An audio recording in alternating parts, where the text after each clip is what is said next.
ఈ పిచ్చి మొక్కల్లో నేనేం వెతుకుతున్నానో మీకు తెలుసుకోవాలనిపిస్తుందా? అయితే వచ్చేయండి చూపిస్తా. దీన్ని మేము చిన్న తోటకూర అంటామండి. ఇది ఈ సీజన్‌లోనే దొరుకుతుంది మాకు. ఇది ఎక్కువగా గడ్డితో పాటే గ్రో అవుతూ ఉంటుందండి. సో మనం జాగ్రత్తగా చూసి కట్ చేసుకోవాలి. కట్ చేసుకున్న దాన్ని ఇలా మనం కవర్లో పెట్టుకోవాలన్నమాట. ఇది మా పిన్ని వాళ్ళ పొలం అండి. సో దుక్కుదున్ని చాలా డేస్ అయిపోయింది, అందుకే ఇంతలా గడ్డి పెరిగిపోయింది.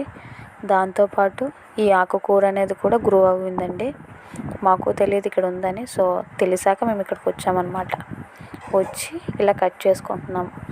చూపిస్తారండి దగ్గరికి. ఇదిగోండి ఆకు అనేది ఇలా ఉంటుంది అన్నమాట. ఆ చివాళ్ళు మనం తెంచుకోవాలి. లేతాకు అండి. ఆ లేతాకుని మనం ఇలా కట్ చేసుకోవాలి. చూసారా, నేను నంచడానికి మా నిత్యాన్ని కూడా తీసుకొని వచ్చాను. తనైతే ఈజీగా వెతికి కట్ చేసేస్తుంది అనమాట. తనకు కూడా తెలిసిపోయింది ఈ ఆకు గురించి. సో తను కూడా నాకు హెల్ప్ చేస్తుందండి. నాకన్నా చాలా ఎక్కువగా కట్ చేసింది. తనకే బాగా కనిపించింది ఆకుకూర. ఇట్సల్లే చూసారా ఎంత ఆకుని కలెక్ట్ చేసిందో. ఇంకా అంతేనండి, మేము చాలా ఆకుని కలెక్ట్ చేసాము. సో ఇది మాకు సరిపోతుంది, అందుకే తీసుకుని వెళ్ళిపోతున్నాం ఇంటికి. చూసారా ఎంత ఆకు వచ్చిందో. ఈ ఆకుని నీట్గా సపరేట్ చేసుకోవాలన్నమాట. సపరేట్ చేసుకొని దీన్ని మంచిగా వాష్ చేసుకోవాలి. ఇప్పుడు ఈ ఆకు ఇలా 3 టైప్స్ ఉంటుంది అన్నమాట. సన్నంగా నేను చూపిస్తున్నాను చూడండి. ఈ 3 రకాలుగా ఉంటుంది అన్నమాట ఆకు. మనం జాగ్రత్తగా పరిశీలించి ఆకును అనేది కట్ చేసుకోవాలి. కట్ చేసుకున్న దాన్ని ఇలా శుభ్రంగా వాష్ చేసుకోవాలండి. వాష్ చేసుకున్న దాన్ని ఇలా ఒక తప్పేలాలోకి షిఫ్ట్ చేయాలి. ఇప్పుడు దీన్ని మనం బాయిల్ చేయబోతున్నాం అన్నమాట. ఇందులో 3 గ్లాసులు వాటర్ వేస్తున్నాను. వాటర్ వేసి దీన్ని ఇప్పుడు నేను బాయిల్ చేయబోతున్నాను అన్నమాట. ఇప్పుడైతే స్టవ్ ఆన్ చేసి మనం ఏదైతే బాయిల్ చేయడానికి పక్కన పెట్టామో దాన్ని గ్యాస్ మీద పెట్టుకోవాలి. దీన్ని బాగా ఉడికించాలన్నమాట. ఎంత బాగా ఉడికిస్తే అంత బాగా కుక్ అవుతుంది. చూసారా ఎలా కుక్ అవుతుందో. ఇది ఇంకా బాగా కుక్ అవ్వాలన్నమాట. సో గరిటెతో ఒకసారి కలుపుకొని మళ్ళీ మూత పెట్టేసి ఒక్క 20 మినిట్స్ వరకు ఇలా బాయిల్ చేసుకోవాలి. బాయిల్ చేసుకున్న దాన్ని వడకట్టేసుకోవాలన్నమాట. వాటర్ అంతా పోయేలాగా వడకట్టేసుకోవాలి. వడకట్టి పక్కన పెట్టేసుకోవాలి. తర్వాత ఇప్పుడు తాలింపు కోసం 2 ఆనియన్స్, 6 పచ్చిమిర్చి స్లైసెస్ కింద కట్ చేసుకొని పక్కన పెట్టుకోవాలి. ఇప్పుడు స్టవ్ ఆన్ చేసి కడాయి పెట్టుకోవాలి. అందులో 2 టేబుల్ స్పూన్స్ ఆయిల్ వేసుకోవాలి. అది కొంచెం హీట్ ఎక్కాక మనం దంచి పెట్టుకున్న వెల్లుల్లిని కూడా అందులో వేసి 1 నిమిషం వేగనివ్వాలన్నమాట. అది వేగినాక ఇప్పుడు కరివేపాకు, తర్వాత పోపులు, జీలకర్ర వేసి 1 నిమిషం వేపుకోవాలన్నమాట. అది 1 నిమిషం వేగాక అందులో మనం ఎండుమిర్చి కూడా వేసి 1 నిమిషం మళ్ళీ కలుపుకోవాలి. అందులోకి ఇప్పుడు మనం కడిగి పెట్టుకున్న ఈ రొయ్యలను కూడా వేసి పచ్చివాసన పోయేంత వరకు బాగా నూనెలో ఫ్రై చేయాలన్నమాట. అలా ఒక 10 మినిట్స్ వరకు మనం ఆయిల్లోనే బాగా ఫ్రై చేయాలి.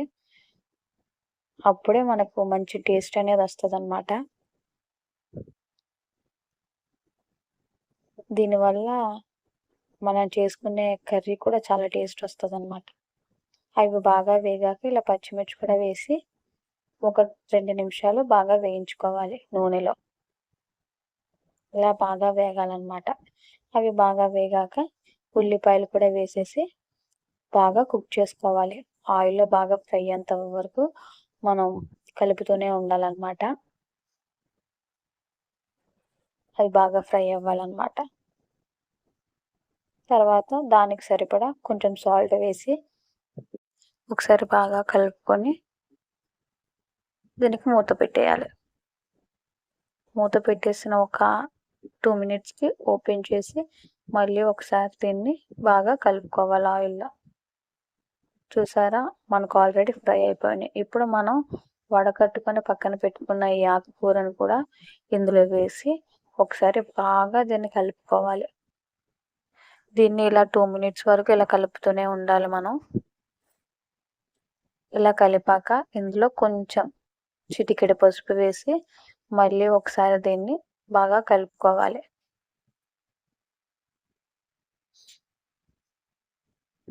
ఆ కలుపుతుంటే సువాసన వస్తుందండి, నోరు ఊరిపోతుంది అనుకో. తర్వాత ఒక 1/2 టీ స్పూన్ కారం కూడా వేసుకొని ఒకసారి బాగా దీన్ని మిక్స్ చేసుకోవాలన్నమాట. మిక్స్ చేసుకున్నాక కొంచెం అంటే కొంచెం వాటర్ వేసుకోవాలి. దానివల్ల కారం స్మెల్ అనేది పోతుంది అన్నమాట. కొన్ని వాటర్ వేసుకొని కలుపుకొని మూత పెట్టేసుకొని ఒక 5 మినిట్సేనండి, 5 మినిట్స్ తర్వాత దీన్ని మూత తీసుకొని ఒకసారి బాగా కలుపుకోవాలి.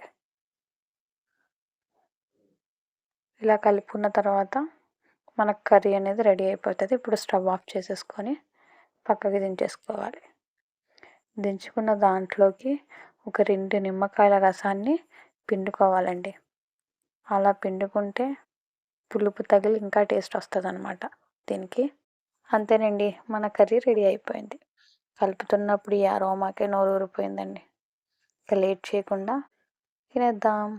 కానండి ఏ మాటకి ఆ మాట అండి, చాలా అంటే చాలా టేస్టీగా ఉందండి.